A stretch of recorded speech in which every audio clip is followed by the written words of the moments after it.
Welcome, dear listeners, to the Carolina Haints podcast, brought to you by Wreak Havoc Productions and A Darker World. I'm your host, Dan Sellers. Pungo, Virginia is a very small rural community south of Virginia Beach. Chances are that very few people would have ever heard of Pungo if it wasn't for Grace Sherwood. Now, some of you may be asking, who was Grace Sherwood? Why, she was the Witch of Pungo, Virginia's best-known witch. Over the span of 300 years, the tales of the Pungo Witch have long ago outgrown the actual history of Grace Sherwood. To show you what I mean, let's start with what documented records and history tell us.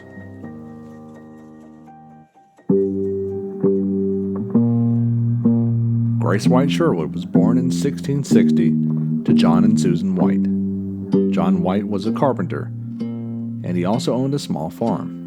In 1680, she married James Sherwood, another small landowner from the area. Grace worked as a midwife. When her father passed away, he left his farm to Grace and James, leaving them 200 acres. Together they raised 3 boys, John, James, and Richard. Grace was popular in town, especially among the men. Although no portraits exist of her, she was said to be of good humor, tall, and attractive. She worked as a midwife, but also portioned a small section of the farm to raise herbs which she used for healing, both of people and animals. In 1697, just a few years after the Salem witch trials, word reached Grace that someone had been spreading nasty rumors about her. People were accusing her of witchcraft. The prevailing theory is Grace's popularity led to jealousy among her neighbors.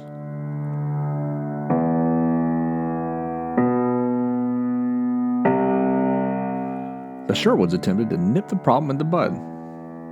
They tracked the source of the rumor to a neighbor, Richard Capps.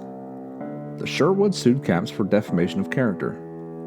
The suit was settled out of court, but the rumor persisted. Within a year, the Sherwoods filed claims against 2 more families from their community. First against John and Jane Gisburn, claiming that the Gisburns had falsely accused Grace of putting a curse on their family farm. The case was dismissed. The second lawsuit came after Anthony and Elizabeth Barnes claimed that Grace turned herself into a black cat, entered their home by crawling through a keyhole, then chased the Barnes around the house and whipped them. This case was also dismissed, but by now, the courts were getting tired of seeing the Sherwoods. They were ordered to pay court costs, including 4 days' pay for the jury members, even though the case wasn't heard in front of a jury.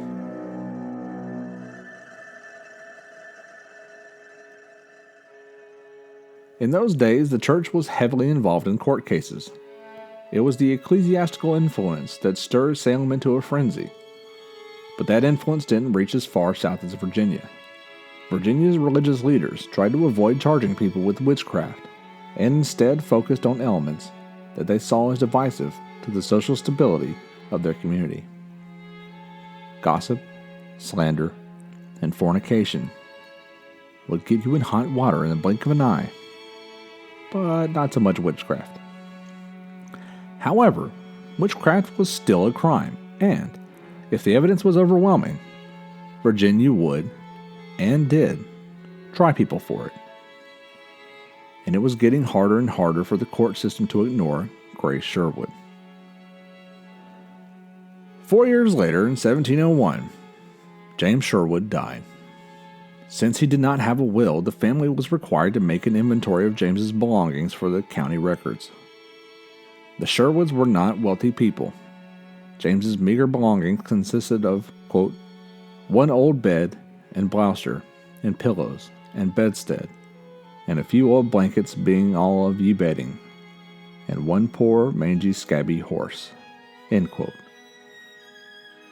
In 1705, Grace found herself in court once more. This time, Grace was seeking damages from Luke and Elizabeth Hill. Elizabeth had confronted Grace. She accused Grace of putting a hex on her, causing her to miscarry. This lawsuit claimed that Elizabeth then, quote, assaulted, bruised, maimed, and barbarously beat, end quote, Grace. She was suing her for 50 pounds sterling in damages. Keep in mind that the dollar wouldn't be in circulation for another 90 years. The court awarded her £1. The Hills retaliated by bringing official charges of witchcraft against Grace Sherwood. Grace failed to appear for the court date, and the sheriff was sent to bring her in front of the court. Eventually, she was apprehended, and the county justice, Maximilian Bush, decreed that she should be searched for any telltale marks of the devil. On March 6, 1706, a jury of 12 women, led by Grace's longtime enemy, Elizabeth Barnes, searched her and found 2 things like teats with several other spots on her body. According to the beliefs of the time, such marks were proof of consorting with the Prince of Darkness. However, Justice Bush was hesitant to try the case. They referred it to the royal governor and the council of the attorney general in Williamsburg. After careful but swift deliberation, the attorney general passed the case back to Prince and county, telling them in so many words to handle their own shit.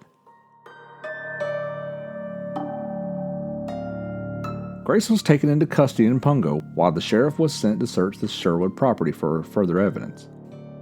The justice also ordered that Grace be physically searched by a second jury of women. However, when that day came, the jury failed to appear. All 12 women inexplicably failed to show up at court. In order to expedite matters, instead of attempting to summon a third jury, Grace was ordered to, quote, be tried in water by ducking, end quote. On July 10, 1706, Grace became the first and only woman to be tried by ducking in Virginia.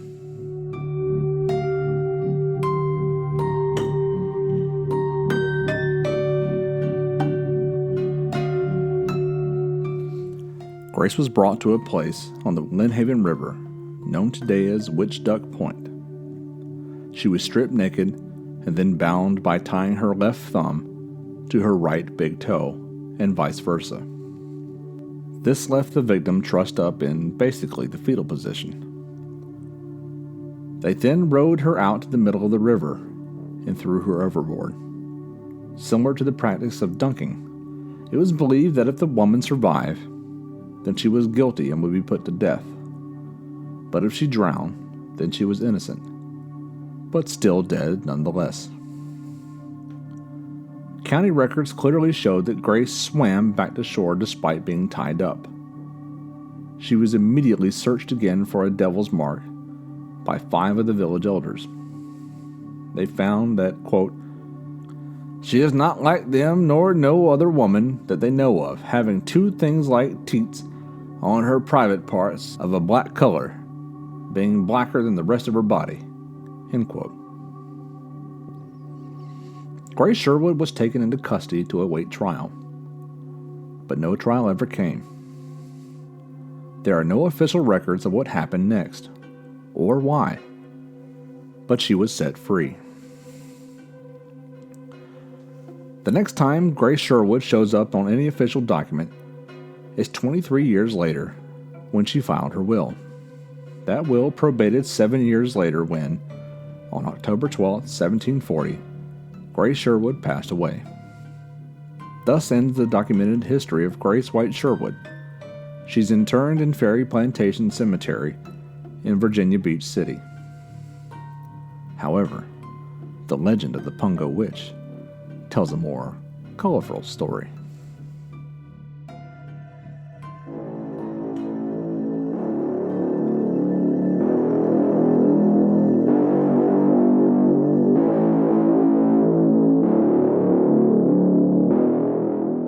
One of these legends was that on the day of the infamous ducking of the Pungo Witch, thousands and thousands came to witness the event. They came by foot, they came by horseback, that came by boat until there wasn't a square foot left of the Lynnhaven River. In this version of the telling, Grace Sherwood was said to be slimy and slippery, making it so that the sheriff wasn't able to tie her up. Finally, someone in the crowd suggested hanging a Bible around her neck. They did, and she immediately stopped struggling and was trussed up to be thrown in the river. The sheriff put her in the boat, and, as they rowed out into the middle of the river, the witch taunted the crowd, yelling, quote, "All right, you hypocrites. You've come from hither and yon to see me ducked. But before you get home again, my friend, the old boil will see to it that you get the ducking of your lives." End quote. The story then claims that she swam back to shore while not only being bound, but also with the 10-pound Bible still around her neck. The instant she broke the surface of the water, a tremendous thunderclap shook the ground for miles, and the clear blue sky darkened with storm clouds that rained torrents of water down on the crowd.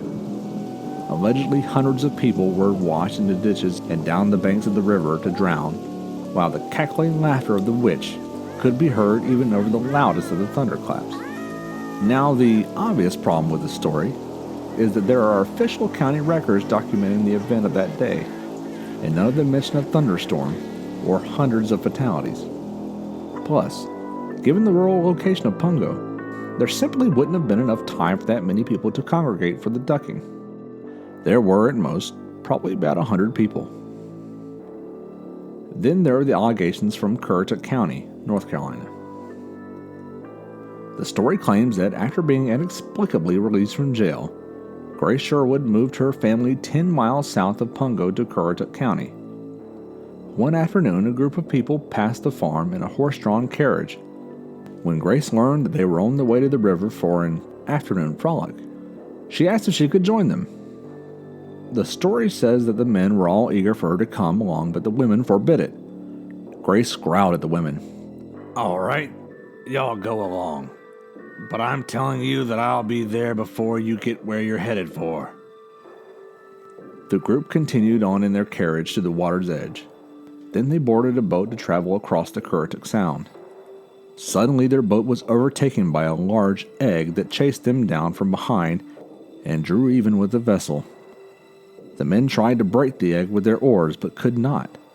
Then the egg raced ahead and beached itself on the opposite shore. It cracked open and the Pungo witch emerged, laughing at them.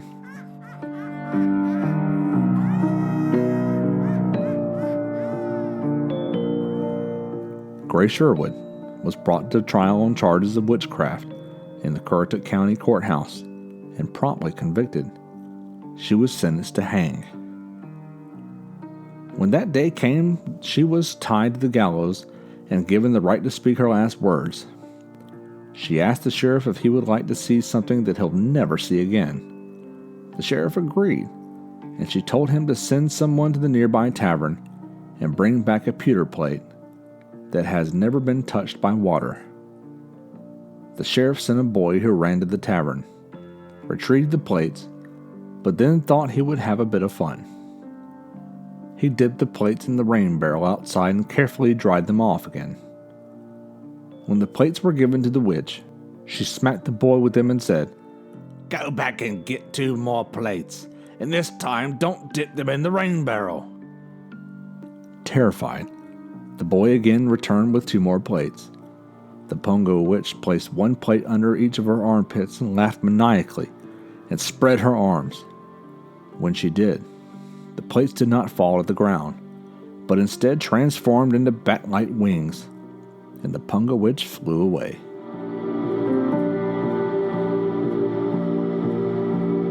Of course, there are no county records indicating any of this ever happened, or even that Grace Sherwood ever lived in North Carolina. But perhaps the most infamous legend involves the story of how Grace brought Rosemary to the New World. Allegedly, she was cooking dinner for her family and needed some rosemary. Disappointed at the quality of the local herbs, she went down to the shore. There she found a ship that had recently come from England. Its crews were all drunk in the local tavern. When Grace boarded, she found that they had left the young cabin boy on board. She ordered the boy to drop the sails and hoist the anchor. The boy lacked the strength, so the Pungo witch cast a spell giving him super strength. Once the sails were unfurled, she conjured up a wind that whisked them away.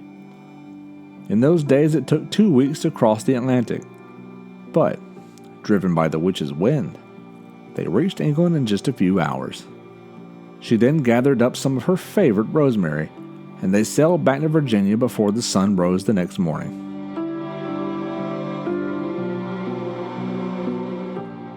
It's said that after Grace passed away, her sons wrapped her body and placed it in the front of a fireplace. The flames rose, and an unnatural wind swept down the chimney. Then the body of the Pungo witch disintegrated into dust. A single hoofprint marked the center of her ashes as the Pungo witch was carried off for one last dance with the devil. And finally, the Pungo witch was blamed for the rat infestation of Virginia Beach in 1743. And that's not a legend. That one's actually true. After Grace Sherwood died in 1740, the locals were extremely paranoid that she would haunt them. There were stories of unusually strong storms and mysterious black cats being seen around the area. Just to be safe, the men began systematically killing every cat they could find in case it was a witch. This practice eventually led to the rat infestation of 1743. Today, locals claim that a strange light can be seen coming out of the water at the anniversary of her ducking at the spot where she was thrown out of the rowboat into the river. A statue has been erected on the grounds of Centaur Bayside Hospital, close to where the original courthouse stood. Portrayed with her in the sculpture is a basket of herbs and a raccoon, representing her skills as an herbal healer and her love of animals. On July 10, 2006, 300 years to the day of the ducking, Governor Tim Kaine granted Grace Sherwood a pardon, clearing her of all witchcraft accusations. He helped initiate an annual reenactment of her trial, which takes place at the nearby Ferry Plantation House. Many believe that Grace Sherwood is among one of the 11 ghosts that haunt the Ferry Plantation House. There's a slave there named Henry, and a woman who is caught in a loop where she falls down the same stairs that broke her neck. Some hear the cries of Sally Rebecca Walker, who lost her lover, or the victims of the 1810 shipwreck, a fallen soldier, and the well-known area artist, Thomas Williamson, who died in 1817. But Grace is perhaps the most famous of them all.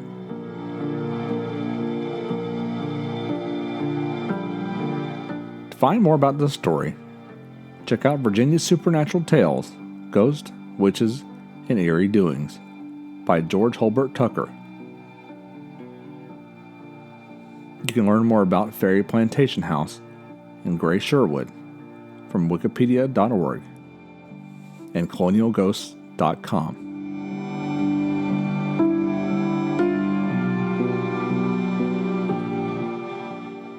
This episode was researched and written by Jeffrey Cochran. It was produced and hosted by me, Dan Sellers. You can find everything that my company's up to at wreakhavocproductions.com. And you can find everything that Jeff's up to at adarkerworld.com. If you enjoyed this show, do us a favor and share it with your friends. Don't forget to rate and review the show on iTunes. Make sure to sign up for our quarterly newsletter, Wreak Havoc All Access, to find out about everything that we're up to, including new episodes of this show and our new films in various stages of production. If you'd like to support us, then go check out our Patreon page to find ways that you can contribute. That's patreon.com/wreakhavoc. You can find us on Instagram at Wreak Havoc Productions, and I'm on Twitter at Hank vs. the Undead. And as always, I enjoy hearing from fans. You can ask me any of your questions or give whatever feedback you'd like. Just email me at wreakhavocproductions@gmail.com. We'll be back in 2 weeks with another episode. Tune in then to hear more about the things that go bump in the night.